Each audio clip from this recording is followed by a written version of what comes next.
A ver, ¿qué ocurre cuando la teología se mira demasiado a sí misma, como en un espejo? Pues uno de los grandes pensadores del siglo XX, Karl Barth, se dio cuenta de que eso era justo lo que estaba pasando. Hoy vamos a sumergirnos en su respuesta, que fue toda una revolución. Una idea sobre la ética que de verdad cambió el rumbo del pensamiento cristiano. El recorrido que vamos a hacer es sencillo, pero tiene miga. Empezaremos viendo el problema de base que Barth identificó en la teología de su época.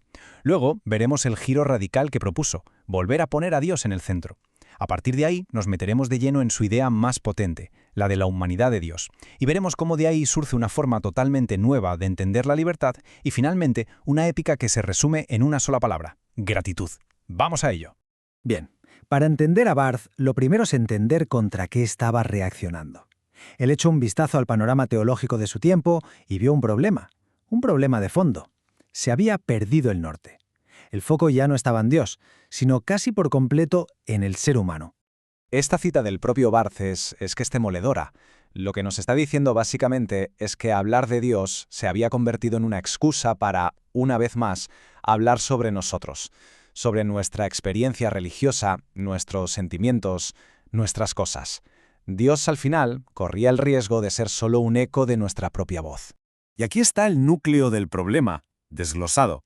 El centro de todo no era Dios, era la piedad humana. Dios dejaba de ser ese otro soberano para ser casi una proyección de la idea del hombre religioso. La teología se había convertido en un monólogo, un soliloquio, donde el ser humano era el único protagonista, haciéndose cada vez más grande a costa de que la figura de Dios, claro, se fuera haciendo cada vez más y más pequeña.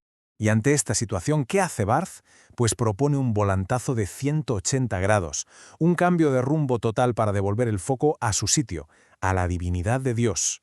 El contraste es brutal. Pasamos de centrarnos en la piedad humana a centrarnos por completo en la divinidad de Dios. De un monólogo donde solo hablamos nosotros a un diálogo que, ojo, inicia a Dios mismo. Y el resultado lo cambia todo. De un Dios que parecía un simple accesorio de nuestra vida espiritual a un Dios soberano, libre y radicalmente otro. Y este es el punto de partida. Para Barth, la teología tenía que volver al asombro de que Dios es Dios, reconocer su soberanía absoluta, su iniciativa, que Él es el que empieza la conversación y su diferencia radical con todo lo creado. Esto no era un pequeño ajuste, no, era cambiar los cimientos por completo. Pero aquí es donde la cosa se pone fascinante. Después de afirmar con toda la fuerza del mundo la divinidad de Dios, Barth no se detiene, da un paso más allá, uno que va a definir toda su teología. Descubre la humanidad de Dios, una humanidad que se nos revela de forma plena en Jesucristo. Vale, pero ¿qué quiere decir exactamente esto de la humanidad de Dios? El propio Barth lo define así. No es que Dios se vuelva humano en abstracto, es su decisión libre, soberana, de ser Dios para nosotros. Es su voluntad de relacionarse, de darse, de entrar en comunión. Es, en una palabra, su gracia. Y esto es clave de verdad.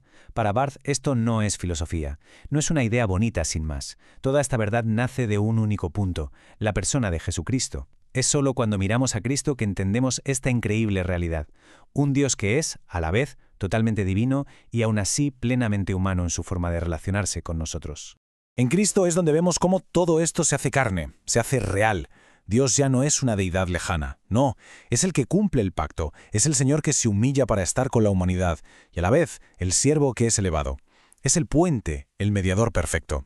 Es en Él y solo en Él donde vemos lo que significa de verdad ser Dios y lo que significa de verdad ser humano. Esta cita es la culminación. Es que no se puede decir mejor. Jesucristo es el espejo donde vemos el auténtico carácter de Dios. Su compasión, su entrega, su amor, no son algo añadido a su divinidad, no. Son parte de ella, son inherentes. Como dice Barth, con esa simpleza tan profunda, pues, ¿Dios es así? Vale, tenemos esta base teológica que es potentísima, pero ¿y esto cómo aterriza en nuestra vida? ¿En el qué hacer?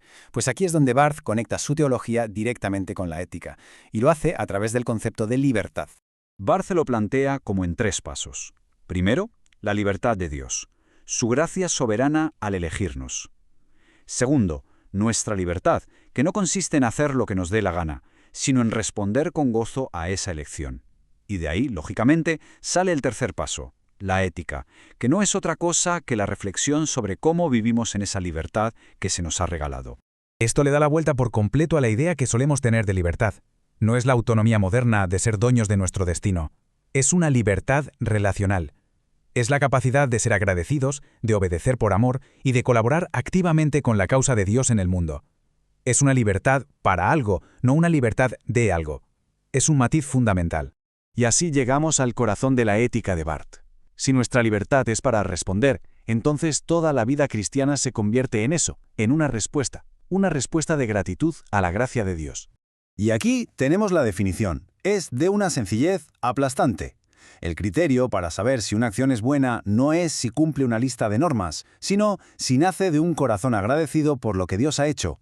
La motivación lo es todo. Y de esta gratitud nace toda una forma de vida. Nace la humanidad, ese respeto por cada persona, porque Dios la ha honrado primero. La templanza, porque sabemos que necesitamos el perdón, la confianza en el otro. Pero también virtudes que nos conectan con los demás. La responsabilidad personal ante Dios, la comunión en lugar del individualismo y el servicio, que se convierte en la mayor dignidad. Y todo esto vivido con totalidad, sin separar lo sagrado de lo secular. Así que, para resumir, la ética de Barth no es algo estático, no es un manual de instrucciones, es una respuesta viva, dinámica, constante a la acción de Dios en la historia. Una historia que tiene su centro y su punto culminante en Jesucristo. Y el propio Barth, al reflexionar sobre la tarea de la teología, termina con esta exhortación del apóstol Pablo.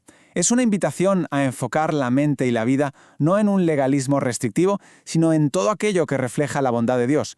Y todo esto nos deja con una pregunta final, una pregunta que va más allá de lo académico y nos toca de cerca, en nuestro día a día, en nuestra forma de pensar, de actuar. ¿Está nuestro foco puesto en esa respuesta de gratitud a la gracia de Dios? ¿Meditamos de verdad en todo lo que es bueno, justo y verdadero? Ahí queda la reflexión. Gracias por acompañarnos en este análisis.